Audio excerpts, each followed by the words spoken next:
Olá, eu sou Giovana Queiroz, do nono B, e agora vamos apresentar o meu trabalho de física. O trabalho de física foi sobre ondulatória e acústica. Vamos começar com ondulatória. A ondulatória nada mais é do que o estudo da onda. A onda de física, ela é a onda da marola. Quando a gente vai à praia, tem a marola, que é a que sobe e desce. Tem a onda do surfista, que é aquela que transporta matéria. Mas aqui nós podemos ver que a onda não transporta matéria.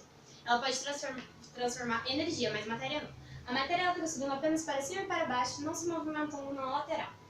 E a onda, a definição de onda mesmo, é uma perturbação. A sua principal equação é velocidade igual a lambda vezes frequência. A velocidade, ou também como alguns chamam, velha, lambe, ferida. É um jeito de se aprender. Mais uma.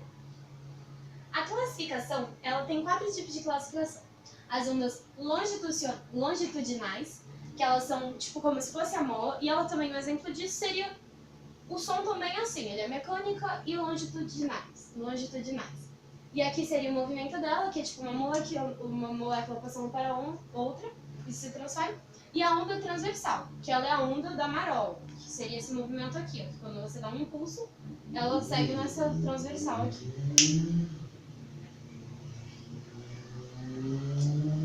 Os outros tipos de classificações seriam a onda mecânica, que ela precisa de matéria para existir. Um exemplo seria o som. E a outra, a eletromagnética. Ela pode se propagar em tudo, pode ser até no vácuo, não precisando de nada. Ela tem uma velocidade aproximadamente de 300 milhões de metros por segundo. Ou melhor, 300 mil quilômetros metros por segundo. Exemplo, a luz. Mais uma. As dimensões. Ela pode ser definida em 3 dimensões.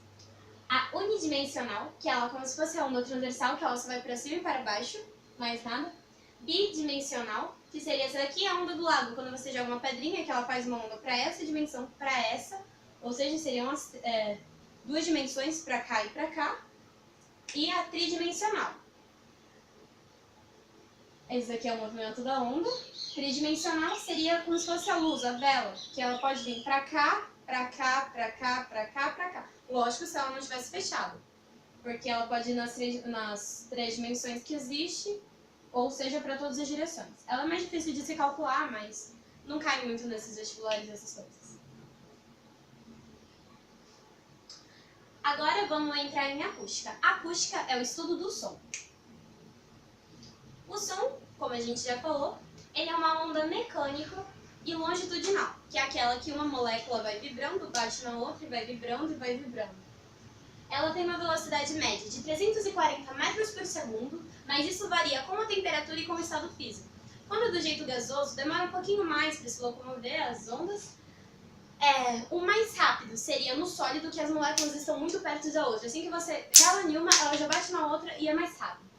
A audição humana, ela varia de 20 Hz a 200 mil Hz.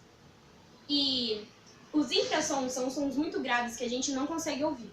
Ultrassons são sons muito agudos que a gente não consegue ouvir.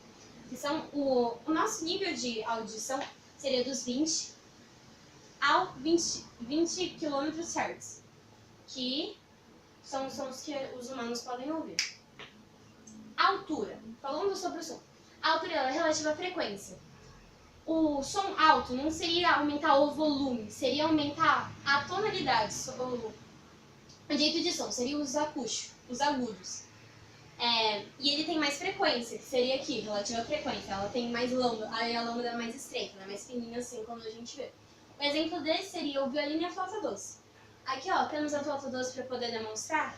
O som dela é bem mais agudo do que a outra flauta que eu vou pegar aqui logo depois, ó. Vou fazer um Lá, que é uma das notas que é mais usada para fazer afinação no instrumento. Podemos ver que ela é bem fininha, ou seja, é um som muito alto, não seria muito agudo. Também podemos chamar de agudo, mas é muito mais alto. O baixo seria o grave. Ela tem menos frequência, ou seja, e a lambda, ela é mais larga, ou seja, ela vem mais grossa, assim, mais larga.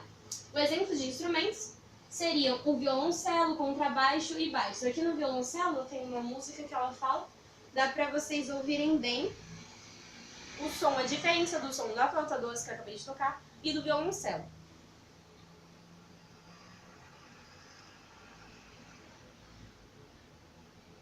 Agora que nós já vimos, também aqui temos a flauta transversal, que ela é como se fosse um estilo de flauta doce, mas ela é muito mais grossa, vamos dizer, o som dela é mais baixo do que, e ela não é muito alta. Eu vou fazer a mesma nota, mas ela com os mesmos hertz que tem, mas ela vai sair mais alta, mais baixa, desculpa.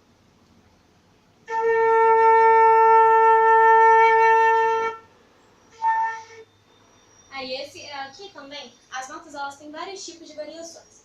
Seriam as notas normais e as agudas, que elas mudam um pouco os hertz, mas continuam mais ou menos a mesma frequência. E esse seria o Lá normal. E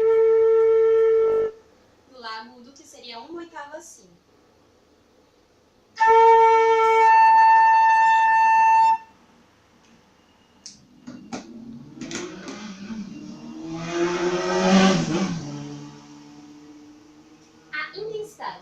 A intensidade, ela está não só relacionada com a potência, mas com o volume e a amplitude do som.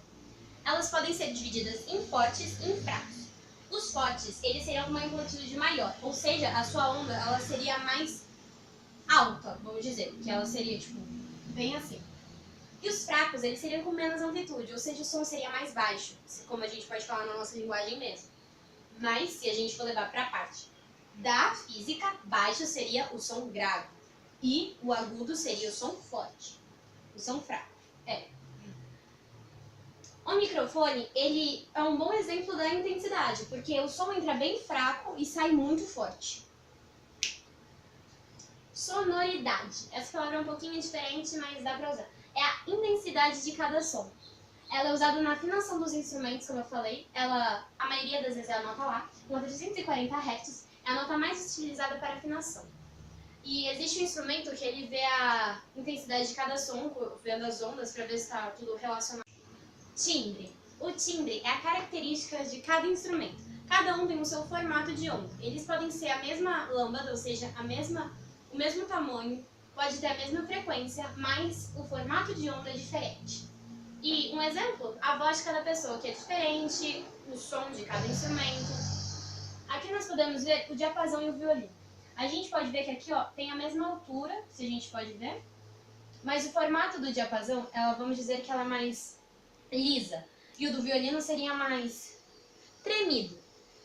A do clarinete, do oboé, porque eles também são bem parecidos, porque eles sobem e descem com uma relação bem forte. A corneta e o piano, que também são uma frequência bem parecida, que eles são bem rápidos. Mas aqui, o que eu queria mesmo chegar é no diapasão e no violino, que eles são bem parecidos, descem bem rápido, parece com o mesmo formato, mas são diferentes, porque esse aqui ele é mais íngreme e é mais tremido.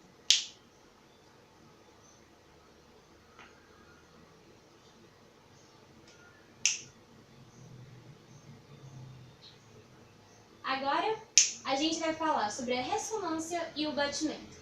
Ressonância são ondas iguais e batimento são ondas parecidas. Poderíamos comparar com o diapasão e o violino logo ali atrás. Ambos os fenômenos são usados para quebrar vidro. Aquela coisinha lá de gritar e quebrar taça, é a mesma coisa. Quando ele solta uma frequência de voz, a frequência ela vai se igualando com a do vidro. E o vidro ele vai tremendo, de acordo com isso. Quando a frequência de oscilações que ela tem é igual às que está vindo aqui da frequência ou maior, o vidro cede e quebra. É mais ou menos isso que acontece. Eco, reverberação e reforço. O eco é uma repetição. A reverberação é o prolongamento do som. E o reforço, ele aumenta o volume. O reforço ele só acontece em lugares fechados. Quando você fala, reflete na parede, vamos dizer assim. A reverberação é o prolongamento, como eu já falei, e ele pode acontecer assim. O som, ele tem aquela velocidade de 340 metros por segundo. Para ele poder chegar a algum local, bater e voltar, aí ele precisa de mais ou menos, e esse lugar já pode ter mais ou menos 17 metros. Se for maior, Se for mais de 17 metros, vai acontecer o eco. Se for menor ou igual a 17 metros, vai acontecer a reverberação, ou seja, vai prolongar o som. Se você vai falar A, e quando você fechar a boca, você ainda vai ouvir o A no final. Mas isso não é um eco. Tem muita gente que confunde os dois, o eco e a reverberação. Mas elas são coisas diferentes. São parecidas, mas são diferentes. Porque o eco, ele é repetição quando você fala A, depois de um tempo você ouve A, depois de outro tempo A.